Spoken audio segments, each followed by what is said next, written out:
Muito bem, queridos, muito boa noite. Com a gloriosa paz de nosso Senhor Jesus Cristo sobre minha vida, que Ele dirija o meu falar e que Ele unja o seu coração e o seu ouvido, porque estamos iniciando esse momento de ministração da palavra do programa Dias Melhores e eu trago uma palavra abençoadíssima. Espero em Cristo que seja a resposta de Deus para os anelos da alma, para aquilo que minha alma e tua alma precisa. O texto que eu vou pregar nessa noite está no Evangelho de João, no capítulo 11, no versículo 35.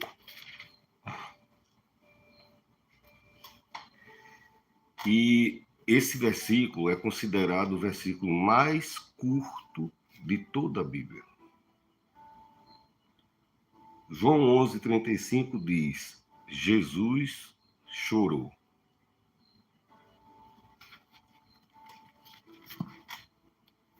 O que faria Deus chorar? O que faria Jesus Cristo chorar? Então, o capítulo 11 fala a respeito da ressurreição de Lázaro.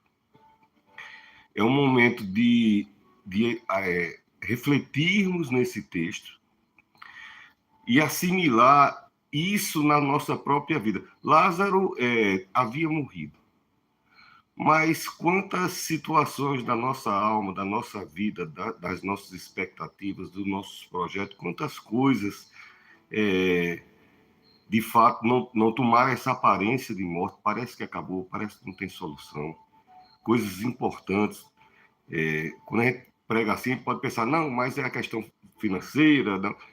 Pode ser também, mas eu estou falando de valores, de fundamentos, como família, casamento, como sua própria identidade. Né? Às vezes, no decorrer do sofrimento, a gente vai perdendo as nossas próprias identidades nas lutas da vida. E quem era Lázaro? Lázaro foi um homem que um dia aprendeu a gostar de chamar Jesus para tomar um café. Sempre que Jesus ia para uma cidade por nome de Betânia, e eu acho lindo esse nome, eu acho esse nome uma coisa maravilhosa.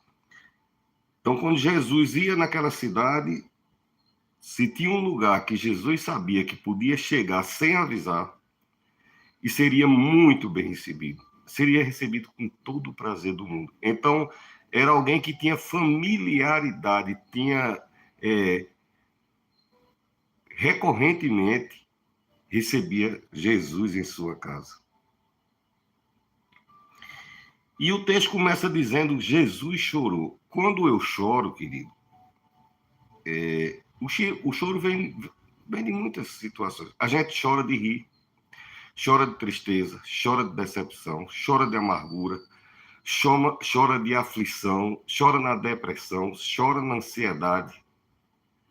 A gente chora quando perde o domínio da situação, desde pequeno.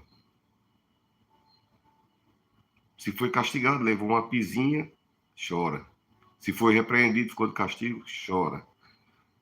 E na vida toda, todas as vezes que a situação passa do ponto que a gente pode resolver, a gente chora.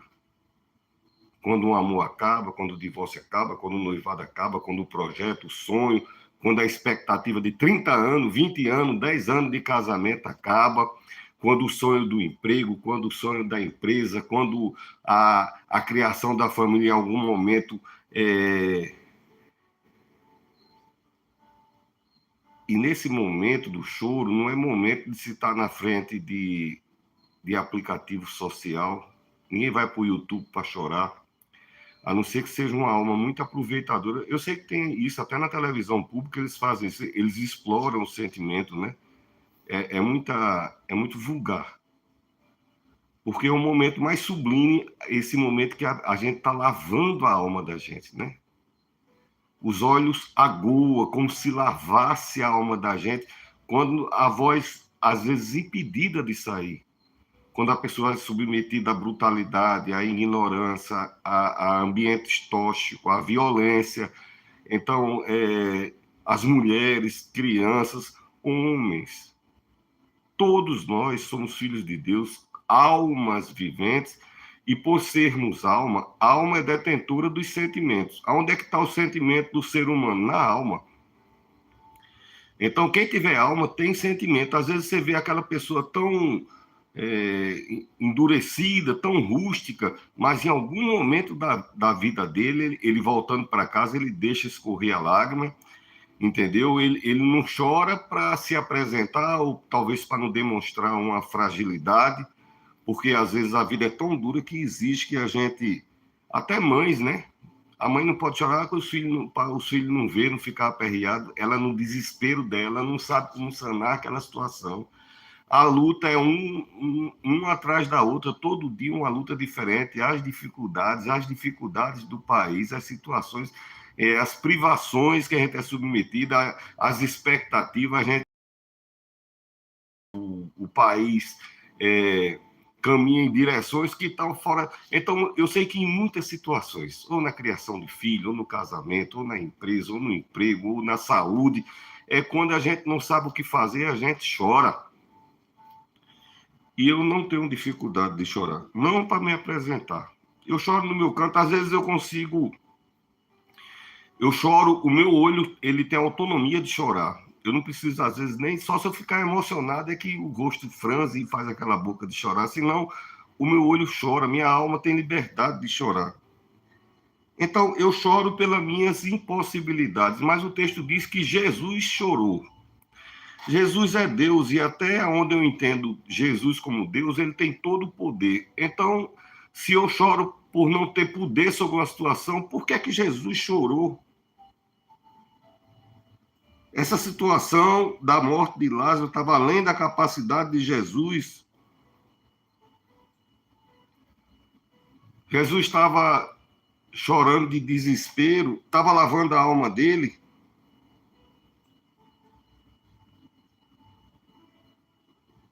Tinha sido uma doença que tinha levado a vida do Lázaro, né? Ninguém sabe quantas vezes Lázaro chorou na história, mas uma coisa é certa: Marta e Maria devem ter chorado prantos. Nós choramos pelas nossas escolhas, pelas consequências, porque somos falhos, somos falíveis. Nós choramos quando eu falei que muito cedo, eu trabalho desde menino. Com 14 anos já dei minha carteira. E minha primeira formação, naquela época, bem antiga, era técnico de enfermagem.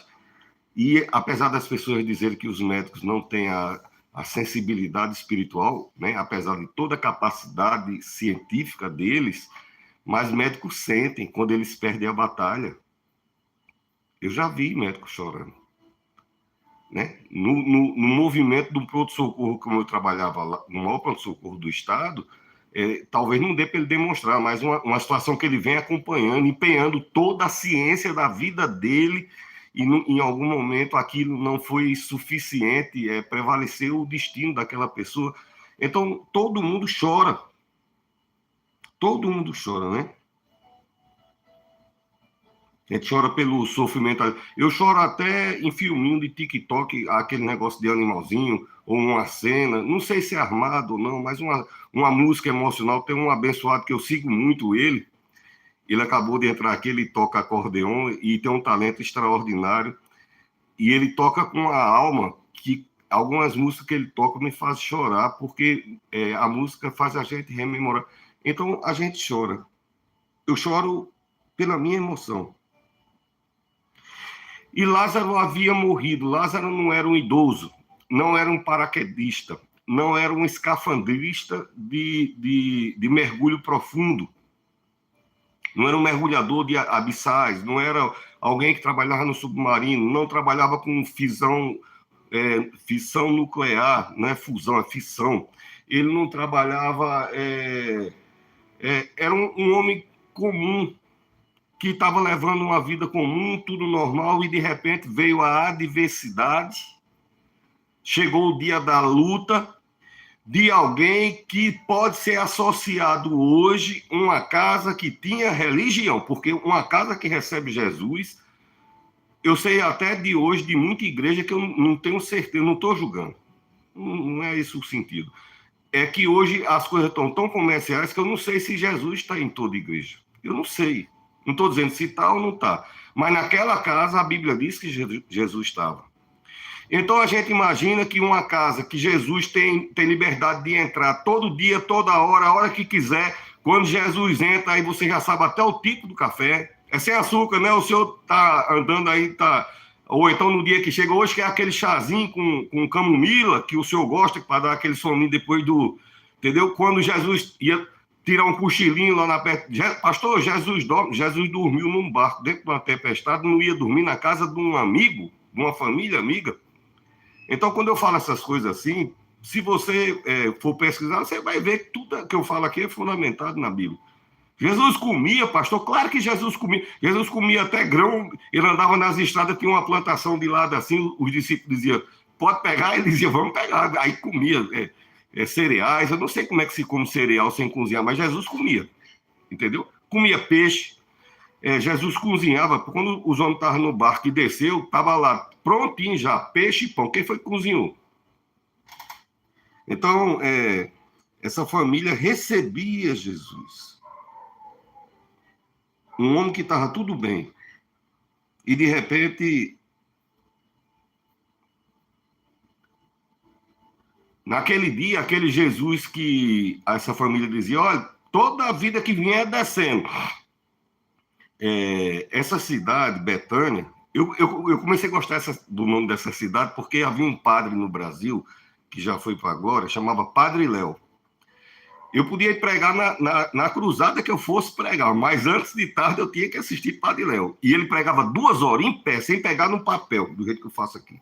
Não, ele pregava 2 horas, multidão de gente, e o nome do lugar dele lá chama Betânia. E eu já era apaixonado por ele, né, um homem muito sábio, instruído. Então, me apaixonei pelo nome. E já era crente. Aliás, eu já era pastor, né? Eu já era pastor. Então, quando Lázaro adoece, Jesus estava em outro lugar. Jesus estava fazendo de tão importante que não estava no momento da dor, na hora que a dificuldade chega na nossa família, toda a vida você sente que Jesus está dentro da sua casa, mas quando chega esse momento de grande dificuldade, aonde está Jesus? Ele está na outra Betânia, é a Betânia de fora. Aí tem outro nome, esse lugar que Jesus estava, mas é chamada de Betânia também. Fica entre 30 e 40 quilômetros. Para você andar 30 e 40 quilômetros no tempo do povo hebreu, judeu, chama-se caminhada de um dia. 25 quilômetros Aí você diz, mas pastor, 25 quilômetros eu faço de manhã só para aquecimento, antes de fazer a malhação. Querido, você caminha numa pistazinha, numa calçada, era montanha, descida, rio, assaltante, ladeira, subida, descida, pedra, tempestade de areia. Então, tem que colocar a situação no tempo como era naquele tempo. Então, Jesus estava a 30, 40 quilômetros daquele lugar e esse homem adoece.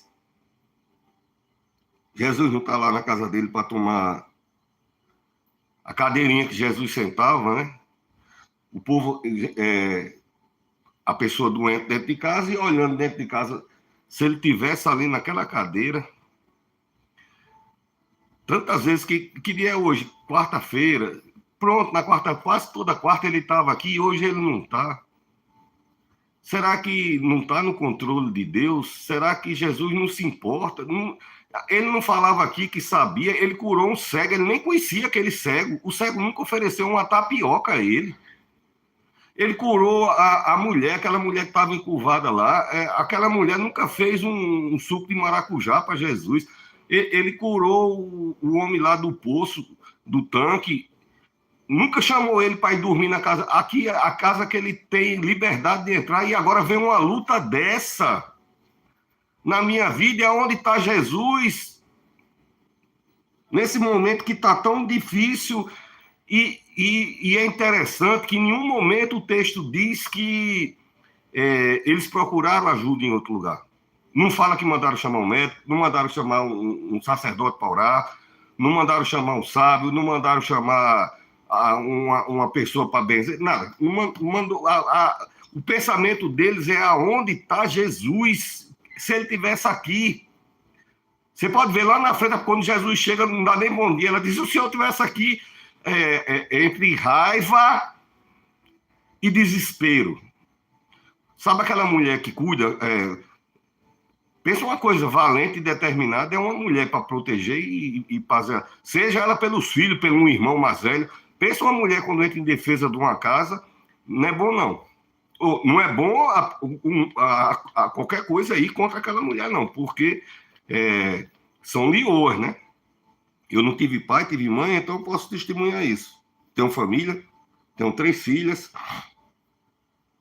Então, essa família se viu numa grande crise. E diz, olha, não... aí vai chamar um que médico, rapaz, não tem negócio de médico, não. Eu não sei se foi o Lázaro. Mas bem que pode ter sido, né? Porque era a casa de Lázaro. Indo à casa de Lázaro, estava lá Marta e Maria. Então, Lázaro tinha tanta satisfação, tanto prazer e tanta confiança que ele disse, mande dizer a Jesus. Vá avisar Jesus que eu estou nessa situação. Diga que está difícil e que é urgente. Sabe aquela oração que tem o relógio temporizador? Que o relógio corre voltando? Menos tanto, menos tanto, menos tanto. Então, quando chega o dia da aflição, a oração tem hora. Porque a gente não tem a capacidade nem de deter algumas situações de adversidade, de mal, de doença, de luta que vem. Isso aqui, não assimile esse sermão que está prevendo alguma coisa que vai acontecer na sua vida. Não, esse sermão é para te curar de coisas que aconteceram na tua vida e que restou resquício. Tua alma está guardando ainda sentimentos e eu vou te explicar, debaixo da unção do Espírito Santo de Deus, que Jesus não é esse Jesus que perguntou, ele não se importa. Imagina a ruma de religioso, tá aí, olha. Dizia que era amigo de Jesus, está lá ele doente.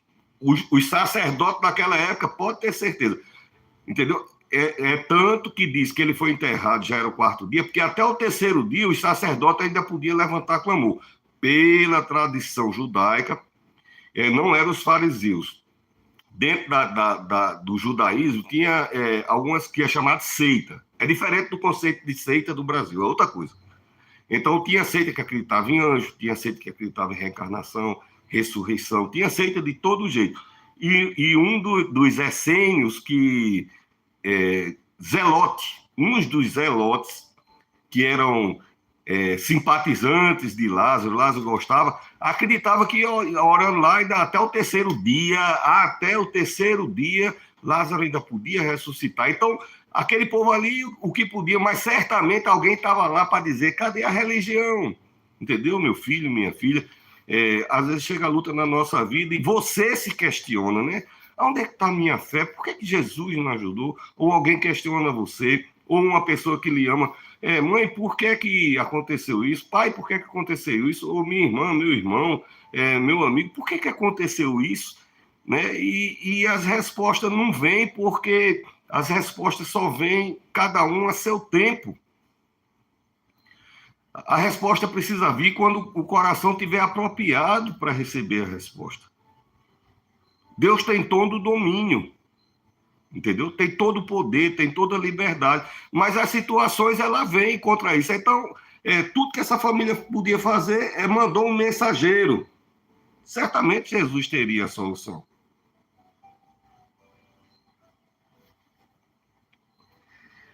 Bom, se eu falei, a princípio, a convivência de Jesus nessa casa, imagina-se que a resposta que essa família esperava viria de acordo com o relacionamento que eles tinham com Jesus.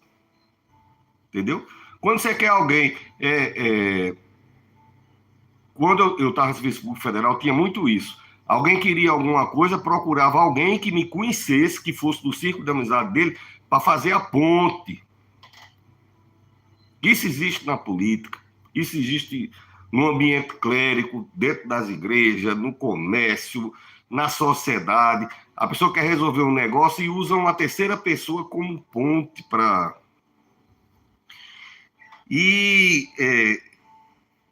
certamente, se essa família recebia Jesus, Jesus estava lá, porta aberta, janela aberta, lamparina acesa, quem está sentado na mesa? Jesus. Bom, eu mando um recado. Não é porque eu acho que seja meus direitos, porque eu recebo Jesus aqui em casa.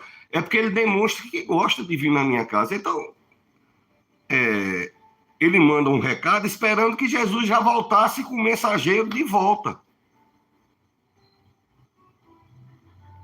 Pelo relacionamento, né? Alguém, como eu falei, que sabia até do gosto do que Jesus gostava de comer. Não estou supondo uma situação hipotética, estou falando de coisas reais. As personagens da Bíblia não é uma escrita num papel, é gente. E esse Jesus aqui é gente. Tá certo? É Deus e é gente. Naquela casa, certamente, Jesus tinha orado, Jesus tinha falado e contado, né, os milagres, mas eu acredito que Jesus não falou para aquela família como reagir no dia da adversidade, no dia mau, no dia que a pessoa é surpreendida. Eu imagino pelo ímpeto, pelo impacto, né? Porque Jesus chega, ela disse, eu sei que um dia ele vai ressuscitar na ressurreição. Então ela entendeu a mensagem da salvação em Cristo e está correta, a mensagem da salvação é essa, né? Jesus veio buscar e um dia todos, primeiro os mortos, depois, primeiro os vivos e depois os mortos, né? Subirão até a vinda de Jesus, né? Primeiro os que dormem, depois os vivos subirão até a presença de Jesus. Mas aí o entendimento dela só chegou ali. Ela não entendeu como reagir pela fé às circunstâncias da vida, à realidade da vida. Ela viu as orações, eles viram a oração de Jesus, eles viram a posição que Jesus dormia, para que lado da cabeça Jesus repousava. Se essa família sabia tudo de Jesus, não era para Jesus saber tudo dessa família, não era para Jesus dizer, eis que vem daqui 3 meses uma doença sobre ti, mas às vezes a resposta não vem, mas a adversidade vem, a luta chegou em algum momento da minha vida e da tua vida. Então, o texto parece uma contradição. Jesus ama a família, Jesus tem a mim e a você por filho, e nesse momento de grande adversidade, que houve grandes curas, milagres, multiplicação na vida de tanta gente. Antes de eu ser pastor, eu já falei, eu não escandalizo, mas eu não tenho segredos a falar. E por ser escritor, então eu escrevo e dialogo com muitas pessoas. Tinha um pessoal do Centro Espírita lá da cidade satélite, e eu pregava para o presidente de tarde, depois eu descobri que de noite ele contava lá, e depois ele foi me contar, e eu ri, foi muito. Ele disse, não é porque você fala diferente. Até os meus 18, 19 anos, eu dava palestra lá num lugar chamado Bezerra de Menezes. Então, eu participei dessa filosofia kardecista, né, desse mundo kardecista naquele tempo, né?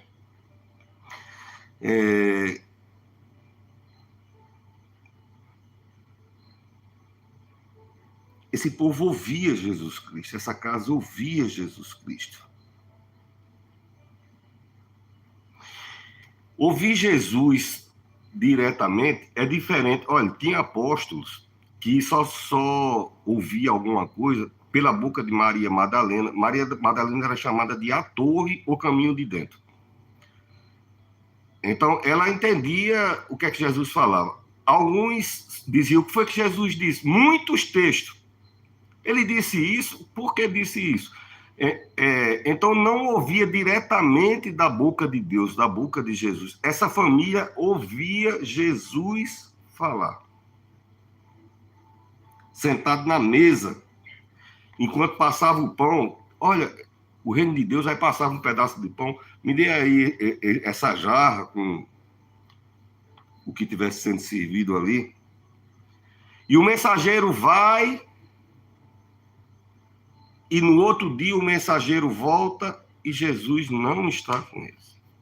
Mas a doença, o relógio está contando, voltando, né? E a doença está avançando. Então, assim, bate o desespero porque a única expectativa dessa família era Jesus. E hoje, isso não é diferente da vida de muitas pessoas. Tem gente que não tem plano de saúde, não tem uma amizade com um político, não tem um carro próprio, não tem como resolver uma situação. Então, a única porta, a única janela, a única situação que ele pode buscar é a Deus. Mas está vendo, está vindo ali a dificuldade, está a luta, está aqui, estou vendo, estou enxergando, e Jesus precisa chegar urgente. Mas na primeira mensagem que foi, disse que o mensageiro voltou sozinho. O que é que ele estava fazendo? Ele estava curando pessoas, estava escrevendo, que pastor Jesus escrevia, ele escreveu até na terra, uma mulher pecou, quando os homens chegaram, ele estava escrevendo na terra. Isso é outro sermão, eu posso até te dizer depois o que é que ele estava escrevendo. Então, Jesus escrevia assim, tá certo? Para você que não sabe, Jesus, ele segundo os estudos, então ele era chamado de rabi, mestre. Para isso, ele teria que ter passado por um lugar chamado Escola de Profeta. Para aprender, não, porque com 12 anos ele estava ensinando no templo de Jerusalém. Então, com certeza, para aprender não foi, tá certo? Por isso que é bom entender a respeito da... o que é que Jesus estava fazendo que não podia parar 2 minutinhos, né? Alguém que pode aparecer e desaparecer. Uma vez queriam apertar Jesus, começaram a apertar Jesus lá dentro do templo para esmagar ele lá dentro. Aí alguém dava uma pedrada, os outros pisavam em cima, pronto, estava resolvida a situação. Jesus, desapareceu. Você sabia disso? Está escrito na Bíblia. Ele, desapareceu, apareceu onde? Não sei, em outro lugar. Só não foi. Então, se era um amigo Lázaro, por que Jesus não desapareceu lá naquele canto? De repente ele, curava aqui, sai doença, em nome de Jesus. Em meu nome, né? Jesus, no nome dele, no nome santo do Senhor. E voltava. Por que Jesus não chegou na situação e a gente aqui, todo mundo esperando, anelando? 30 quilômetros não é nem tão distante, o outro não foi e veio. Ele não andou tantas vezes daqui para lá. Por que Jesus não chegou nessa situação? Por que Jesus não é nem tão longe? Ele vinha, depois Jesus voltaria. Jesus não veio. O homem... A situação foi piorando. Jesus estava perto da cidade, mas longe da causa da pessoa. Será que Jesus desconhece? Então, um dia, 2 dias, eu sei que o Lázaro morreu. E algum outro mensageiro foi lá, porque alguém chegou aí, já não procurou Jesus, procurou um dos discípulos de Jesus, e os discípulos chegou para Jesus e disse: Jesus, Lázaro, seu amigo, morreu. Quando a mulher tinha mandado o mensageiro, diga a ele, Lázaro, a quem amas. Olha, eu vejo tanta coisa linda nesse texto. Essa família estava em aflição, entre desespero e ódio. Por que Jesus não está? Isso não. A Bíblia diz, ireis, mas não pequei. Então pode se irar. Irá pode, entendeu? Não pode pecar. Então, feliz essa família não estava, não. O recado que a irmã dele mandou é assim: Lázaro, a quem tu ama.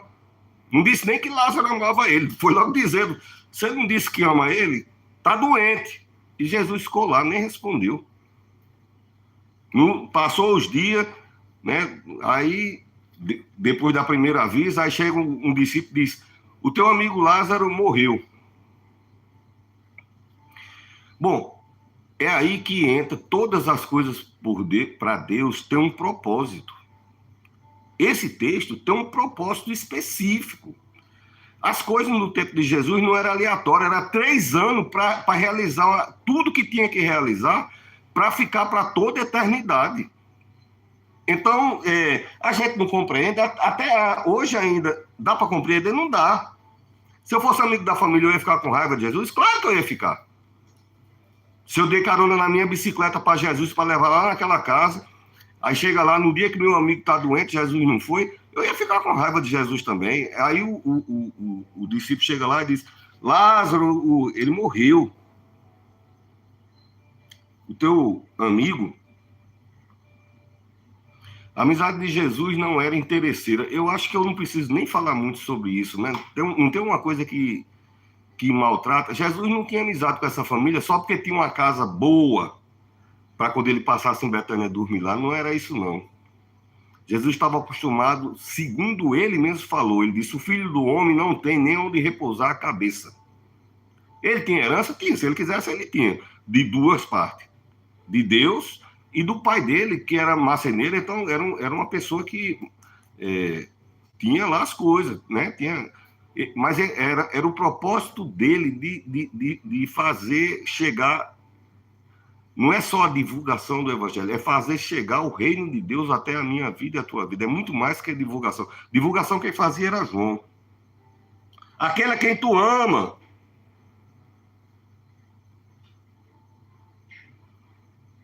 Bom, se eu sei que Jesus me ama e mando chamar ele, eu sei a diferença de Jesus em qualquer circunstância na minha vida.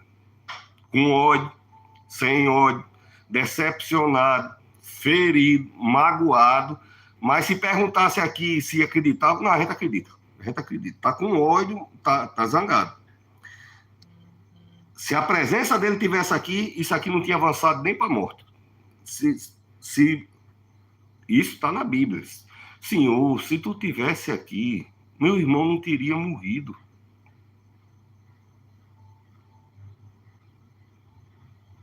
Né? Como eu falei, todos os milagres que teve nos outros cantos, Bartimeu, ninguém fez um almoço para essa família.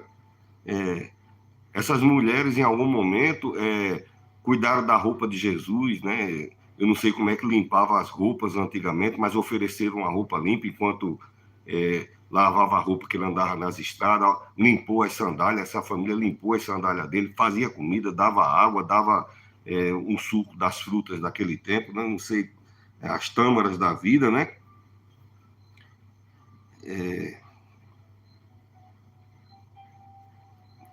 O único lugar que eles buscaram ajuda foi vá direto até Jesus Cristo.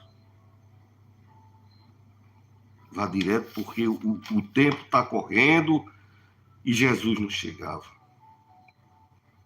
E o final trágico se aproximando, porque o mal, a Bíblia diz que o diabo ele anda em sapatinho de lã, né? Ele vai entrando devagarzinho. E essas coisas a gente não tem contra lutar contra o que está do lado de dentro, quando é espiritual, quando é doença, quando é. A mão de Deus pode.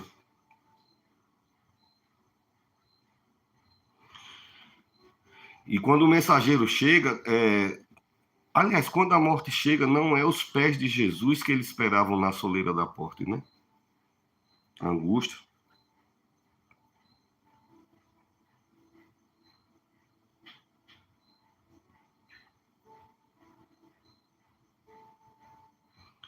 Quando a gente está aflito, dentro da sua casa, da sua família, pelo menos. Corra aqui, que o cano estourou. Aí alguém corre, né? Porque tem uma emergência. Corra aqui, que está caindo em cima de mim. Todo mundo corre quando é emergência. Corra aqui, que o carro está descendo. Mas quando você diz corra aqui e Jesus não correu, suplicou, eu preciso de uma resposta imediata. Eu preciso que o senhor venha aqui.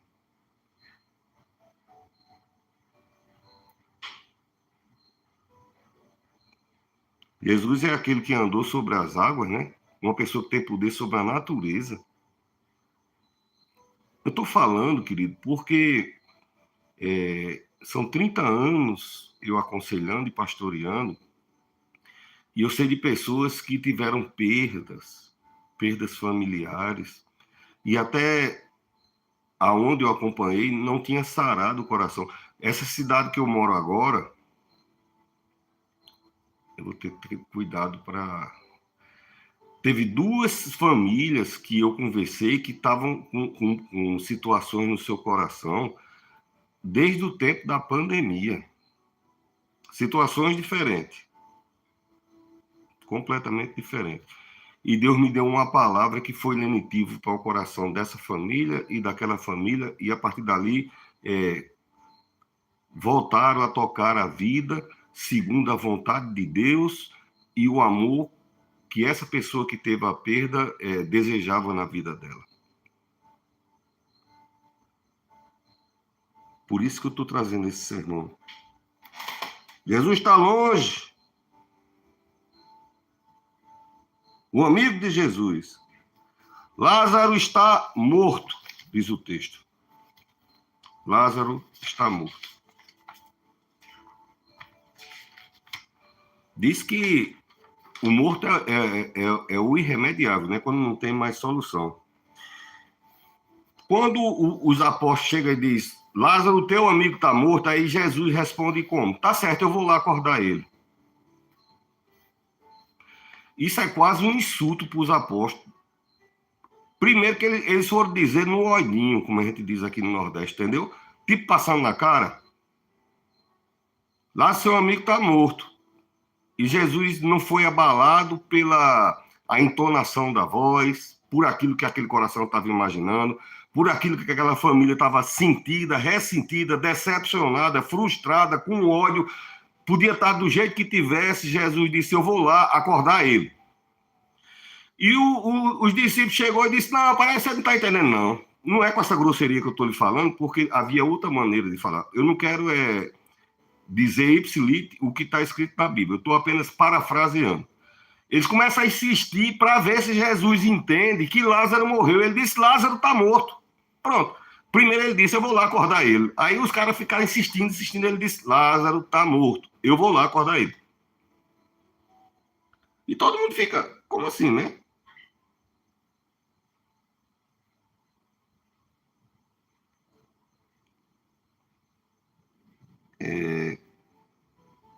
Deus não conhece o prefixo impossível, né? Existe possível e a gente bota 2 letrinhas e esse possível se torna impossível. Por isso que ele tem todo o poder, domínio, autoridade e poder. Domínio, autoridade e poder. Bom, ele sai desse lugar que ele estava 30 quilômetros. Então, esse Jesus não chegou para o funeral do amigo. Então, a gente se decepciona também pelas ausências sociais.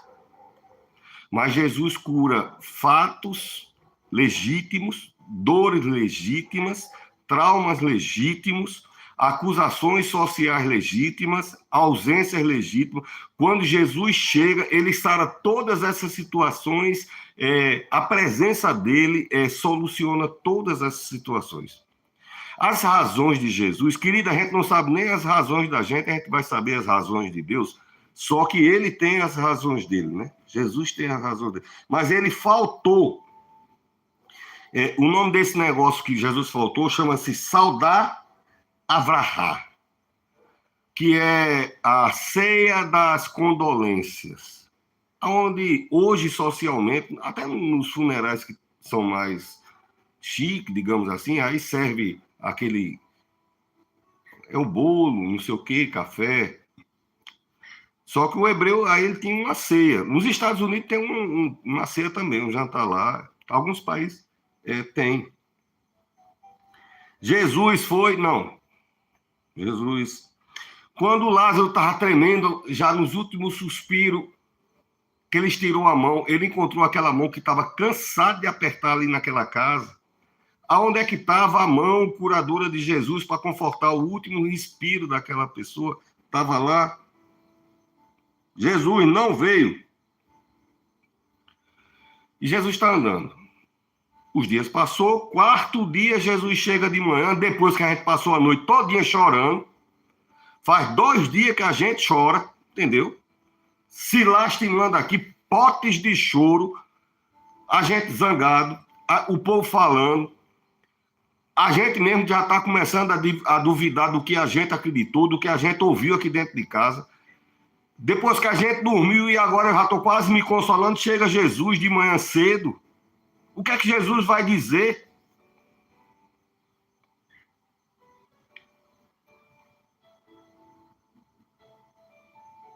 Nunca ninguém pediu nada a Jesus nessa família. A única vez que essa família pediu alguma coisa a Jesus foi uma vez que Jesus estava lá e Jesus falando, tal, algo maravilhoso. Aí Maria chegou e disse,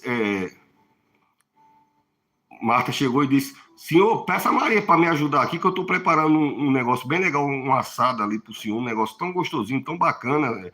Vai ter bolinho, vai ter pãozinho, bolacha, vai ter suco. E Maria fica aí Jesus disse, Marta, ela escolheu a boa parte, ela está se alimentando do pão que transcende para a vida eterna. Então, foi a única vez que alguém pediu alguma coisa a Jesus. Sempre eles ofereceram, digamos assim, alguma coisa a Jesus. Oferecia a casa, oferecia o alimento, o cuidado, a proteção. Aqui você está guardado, Jesus. Aqui os animais do campo não tocam no Senhor. A gente fica olhando. Enquanto você pode dormir aí, que a gente está aqui olhando. Ninguém vai nem chegar aí, ninguém vai perturbar. Aqui não tem nem barulho. Jesus está... Visto barulho. Jesus está dormindo. O outro vai cantar, não. Silêncio. Jesus está dormindo lá no sofá da sala. Jesus tinha chegado a fazer um milagre lá na tua casa.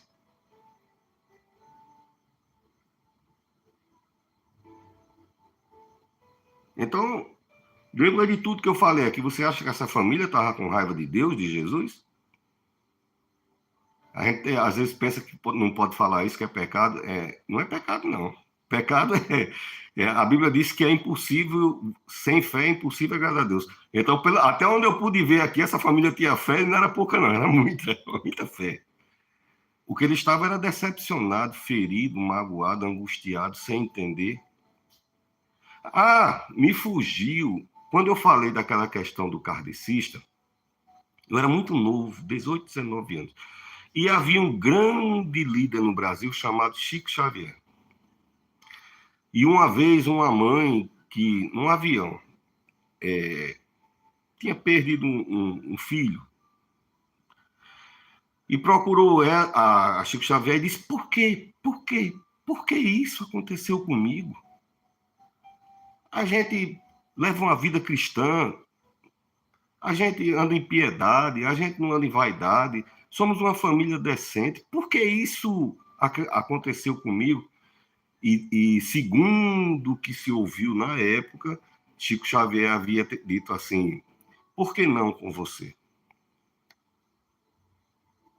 Então, as adversidades não quer dizer que é mérito da gente ter ou não ter adversidade, porque o próprio Cristo disse, Jesus disse, os dias são maus. O diabo está solto, buscando a quem possa roubar, matar e destruir. Eu vim para que vocês tenham a vida e a vida em abundância. Mas até o 3º dia, isso não tinha acontecido ainda não. Mas de manhã cedo, Jesus chega, pelo texto aqui, e chega na própria casa do descontentamento, né? Se tem um lugar que a pessoa recebe assim, bom dia, e o cara... Eu podia até ler, mas eu vou narrar. Quando Jesus se aproxima, não tem aquele abraço carinhoso, que bom, aquele sorriso. Né? Tem um rosto duro, triste, e atrás de dizer umas verdades. Se o senhor tivesse aqui, o meu irmão não teria morrido. Aí Jesus disse, Marta, teu irmão há de ressuscitar. A tranquilidade de Jesus é dizendo, tinha um propósito isso, para que outras famílias se identificassem. tinha um propósito nisso para saber que Deus tem domínio, controle, sabedoria sobre as situações. Tudo tem um propósito. Ela entendeu a teologia do que ela escutava lá no sofá da casa dela. Eu sei que ele vai ressuscitar quando o Senhor vier. Olha, já está dizendo que ele é Deus mesmo. Ele é. Só está com raiva porque ele é Deus que não ajudou a casa dela, a família dela. E outra, por onde é que ele veio agora? Eu estou triste, estou chorando. Ele era meu irmão. Ele agora passou para um canto que Jesus pode até ir para lá e conversar com ele. Agora a gente não pode mais tocar, não pode olhar, não pode falar, não pode abraçar. Ele não pode mais botar o pão dentro de casa. Então a gente está triste. Agora Jesus chega aí e eu acho que essa família está brava. Mas receberam, né? Feliz não, decepcionado.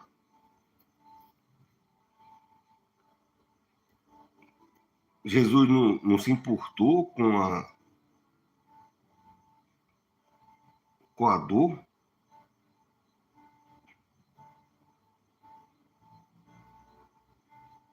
Se o Senhor estivesse aqui, se o Senhor não estivesse aqui, você não se importou o suficiente comigo, meu Deus.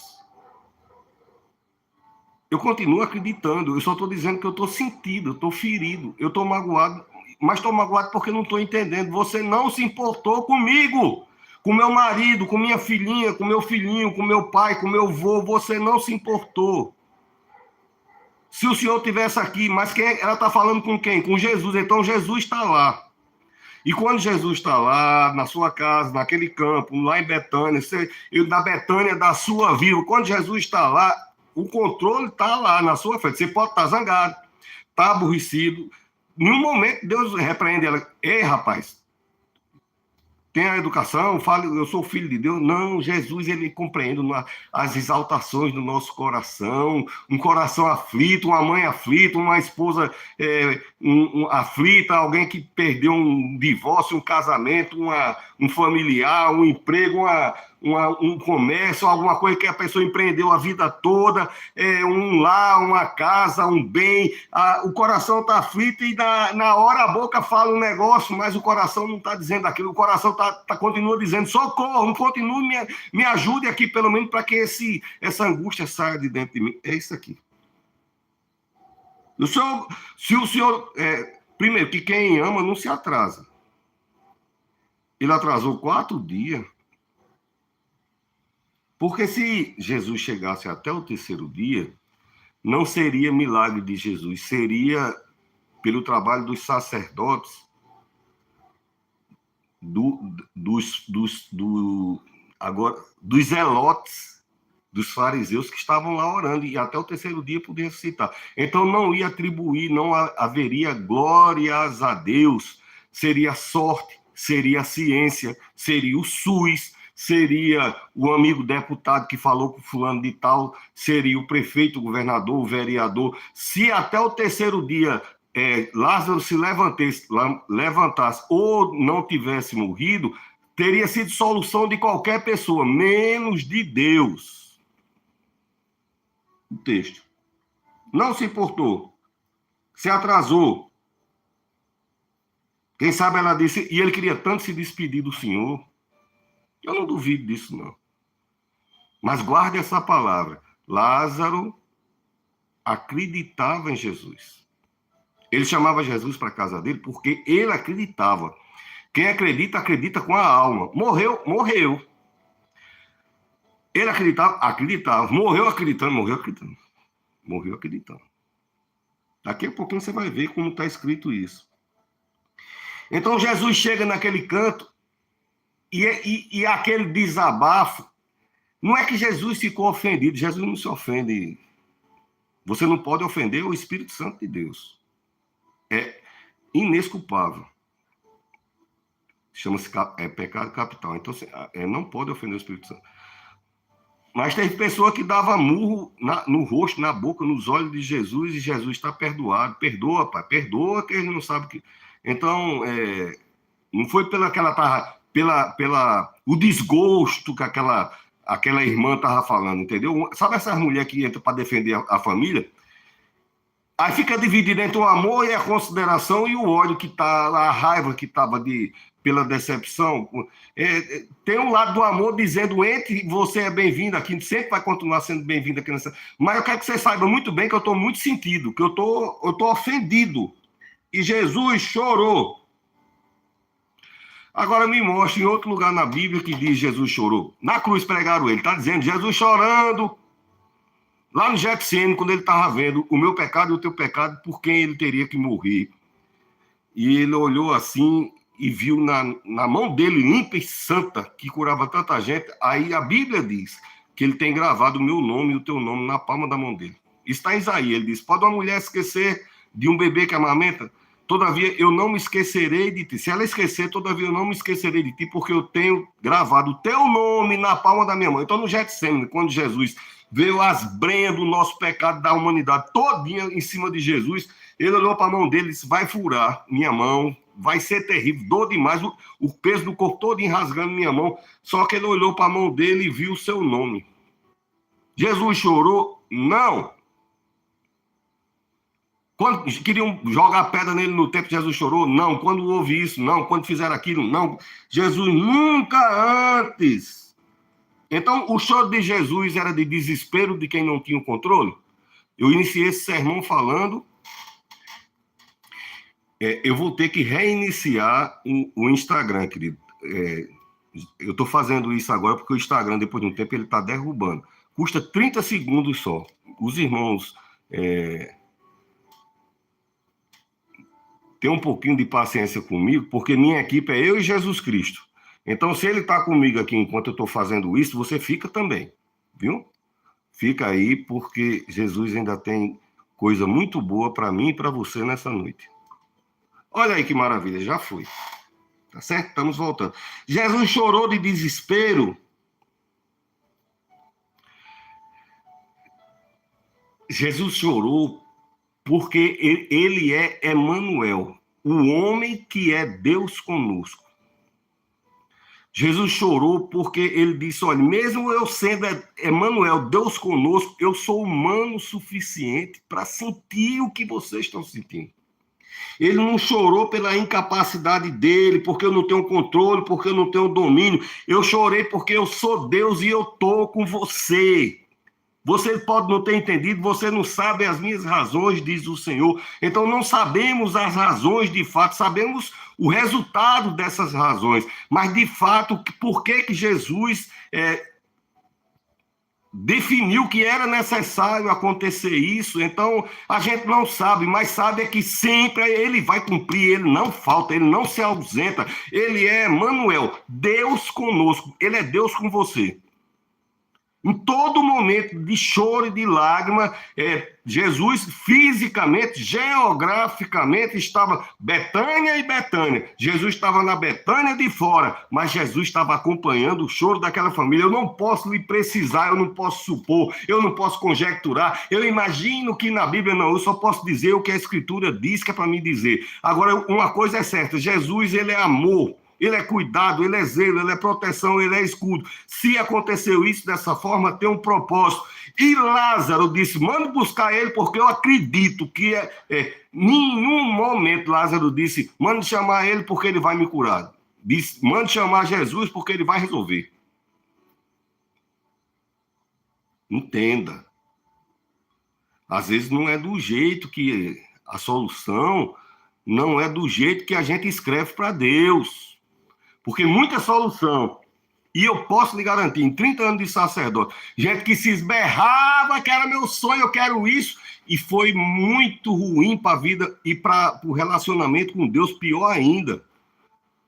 Conheço gente que queria casar, Deus deu casamento, desviou-se e nunca mais quis falar com o Papai do Céu. Conheço gente que queria, Deus deu empresa, a pessoa só voltou-se só para a empresa, nunca mais quis falar com Deus.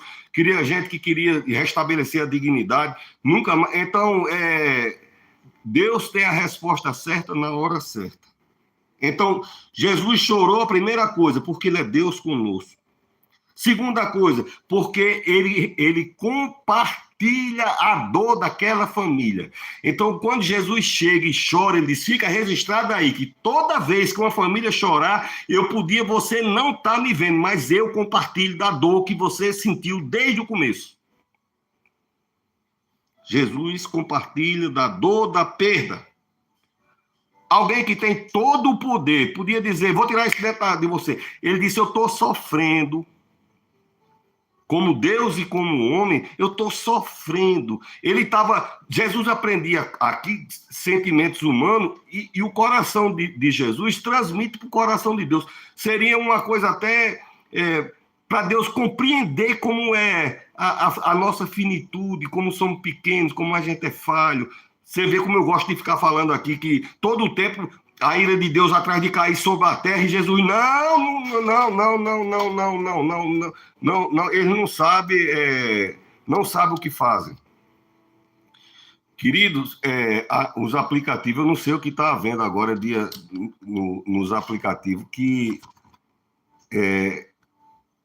está dando tempo para encerrar. Então, o TikTok, então, quem tiver no TikTok, vai ter que ter paciência, vou ter que reiniciar outra live no TikTok, porque está dizendo que vai parar aqui em 4 minutos.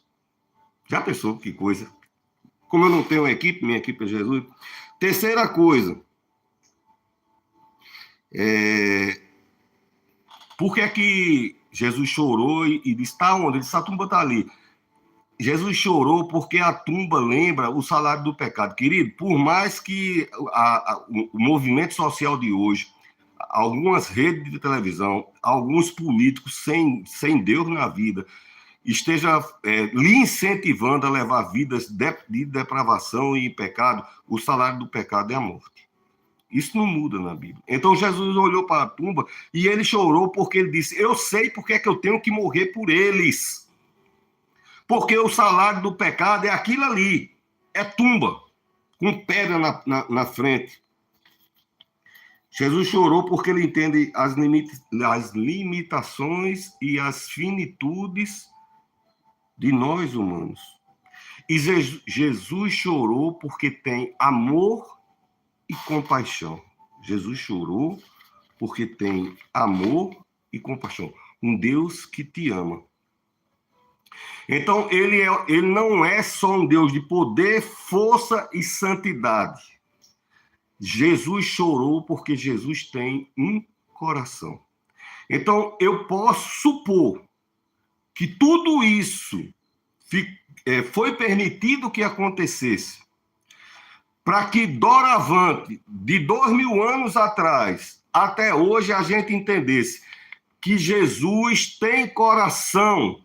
Sabe aquela imagem que tem uns quadros do coração de Jesus? Ele tem um coração que se importa. Inclusive, na imagem, até o coração de Jesus sangra, né? Tanto que ele se importa, né? Jesus tem coração, ele se importa. Ele pode ser tocado pela minha dor e pela minha emoção. Olha, para quem agora estava achando que Jesus não se importava, eu estou desgostoso. Agora, a Bíblia vai me explicando que ele tem coração, ele se importa, ele é atingido. Quando diz Jesus chorou, ele não fez propaganda, não fez um grande discurso, era Deus chorando. E ele veio para ressuscitar, porque ele já saiu da cidade lá dizendo o que ia fazer. Então não precisava ele dizer nada, não precisava chorar, era chegar lá e dizer, levanta, pronto. Mas antes ele quis demonstrar lá na alma dele quanto ele se importa com a minha situação e a sua situação. E quanto ele tem poder para derramar um bálsamo, derramar uma palavra, de trazer refrigério, a restauração, a cura, o bem-estar novamente, seja no estado que o coração tiver partido, porque o teu coração vai ser restaurado pelo coração de Jesus. A Bíblia falou aqui, né? Então, eu aprendi que todo momento da minha angústia, eu nunca chorei sozinho. Nenhum momento que eu chorei dentro do carro, nenhum momento que você chorou numa sala do seu trabalho escondida, lá na cozinha, lá no porão, no subsolo do trabalho, no caminho de casa. que baixou o cabelo por sobre o rosto e chorou caladinho, que chorou antes de chegar em casa na rua para seus filhos não ver, para sua mãe não ver, seu pai não ver, seu marido não ver. Você, homem, que é insultado no seu emprego, que se esforça tanto, que as adversidades, e é imposto, e é taxa, e é tanta coisa, e é aluguel, e você não sabe mais de onde tirar dinheiro, e o cartão de crédito dobrando, e você chora porque não, é uma coisa além da sua capacidade. Você nunca chorou sozinho, você, mocinha, que os adultos não entendem as aflições da sua dor, não entendem a sua juventude, não sabe as suas inseguranças, os seus temores. Você nunca chorou sozinho, você nunca chorou sozinha. Em todo o tempo, o Espírito Santo de Deus, a presença de Cristo, o coração de Jesus chorou com a gente. Porque Jesus tem coração, ele chora.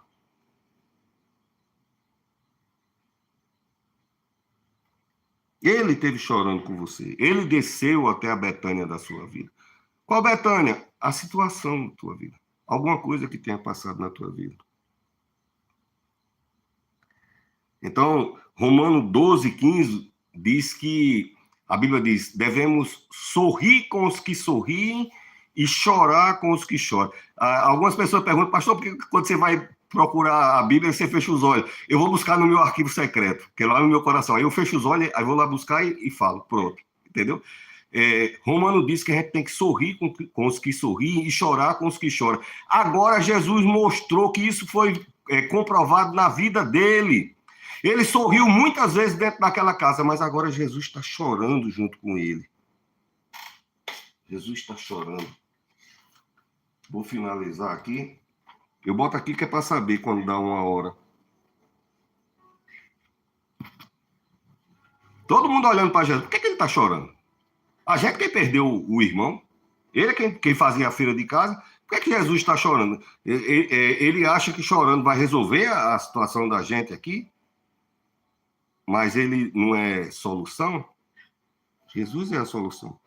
Você está lembrado que eu falei no começo que Lázaro disse, manda buscar ele. Ele tem a solução. Ele não diz, chega aqui, ele vai me curar dessa febre, adoeceu de uma doença. Parece uma coisa dupla, né? Adoeceu de uma doença, então não é uma coisa muito fácil, não. Mas Lázaro não disse, chega aqui, ele vai me dar saúde dessa doença. Não, ele disse, ele vai resolver.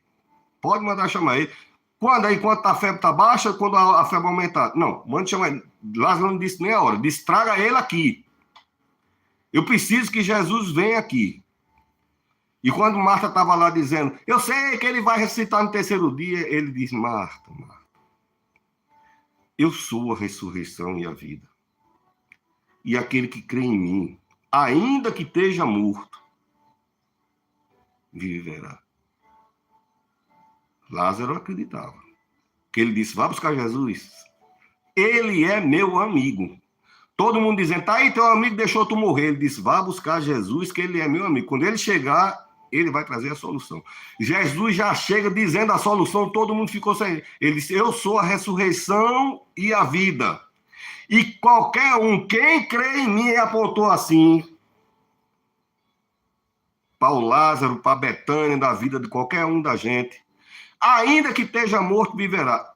Pastor, mas eu perdi um ente querido. Viverá em Cristo no céu. Pastor, mas é uma situação que dá ainda na terra só Deus. Aí sim, ele vai ressuscitar. Se bem que quando Jesus quer, ele ressuscita até morto também, tá bom? Ele querendo, ele ressuscita. Então, Lázaro já estava no outro plano, né? Transcendeu, estava no plano espiritual. Está longe, não pode mais ser tocado.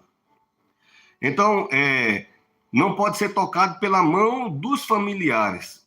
A Bíblia diz, nós, hebreus, nós não temos um sacerdote que não se compadece de nós, mas temos um que em tudo sofreu e entende o nosso sofrimento. Então, Jesus Cristo é um sacerdote perfeito, que te ama, que entende. Eu entendo a tua dor, meu filho, eu entendo a tua dor.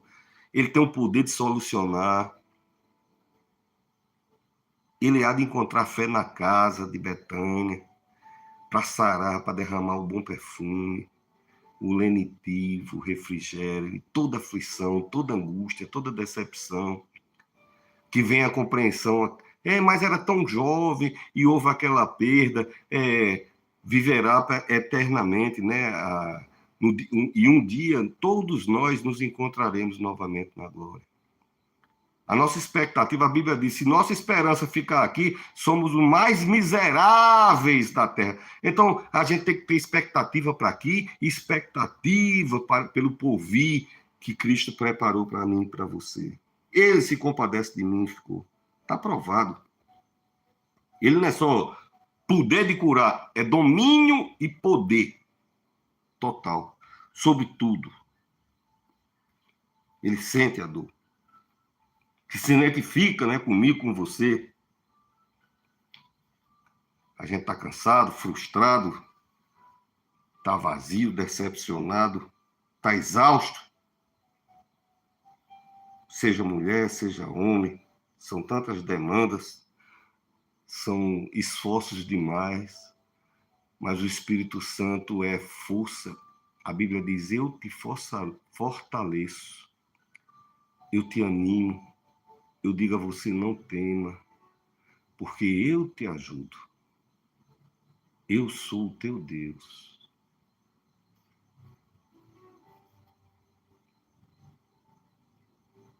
Até, quem sabe a Betânia na tua vida não é uma falta de afeto, né? Tem gente que cresce e levou uma vida tão... Mas nessa noite, o bom perfume, né? Será derramado na Betânia da tua vida, em nome de Jesus. Em nome de Jesus. Então Jesus estava certo quando disse, chame Jesus. Lázaro estava certo quando disse, chame Jesus. Não era para curar a doença. Era para que acontecesse aquilo que Jesus disse, eu sou a ressurreição e a vida, e aquele que crê em mim. Seja a causa, situação, doença, decepção emocional, afetivo, espiritual, cognitivo, psiquiátrico. Eu não sei qual é a Betânia, mas quem crê em mim, haverá vida. E ele diz, tira aí a parte humana da frente. Aí as pessoas vão tirar pedra e ele chama pelo nome, porque a Bíblia diz, eu te conheço pelo teu nome e você é meu. E quando a gente é de Jesus, nem a morte pode tragar a gente. Porque quem está em Cristo passa da vida para a vida. Ele diz, Lázaro, saia para fora. E Lázaro reviveu.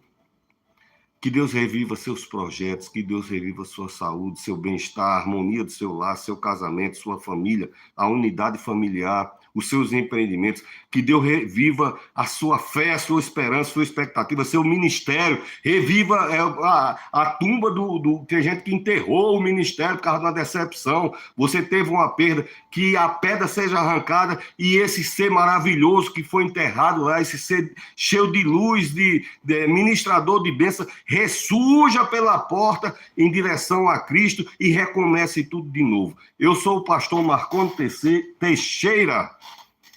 Nós somos o programa Dias Melhores. Eu quero pedir carinhosamente, como tenho feito aqui nos últimos meses, se você não é inscrito no YouTube, se inscreva, querido, porque tem pessoas que são da terceira idade e eles precisam assistir na televisão. E só o YouTube pode fazer isso. Eu não sei nem se esses outros aplicativos fazem isso, mas eu sei que, porque eu assisto no YouTube, então eu sei que pessoas da minha idade assistem no YouTube. Então vai lá, programa Dias Melhores no YouTube, se inscreve lá, compartilha esse sermão para abençoar a vida de outras pessoas, tá bem? A paz do Senhor Jesus, que Deus te abençoe, te guarde e te proteja, em nome de Jesus. Fica com Deus.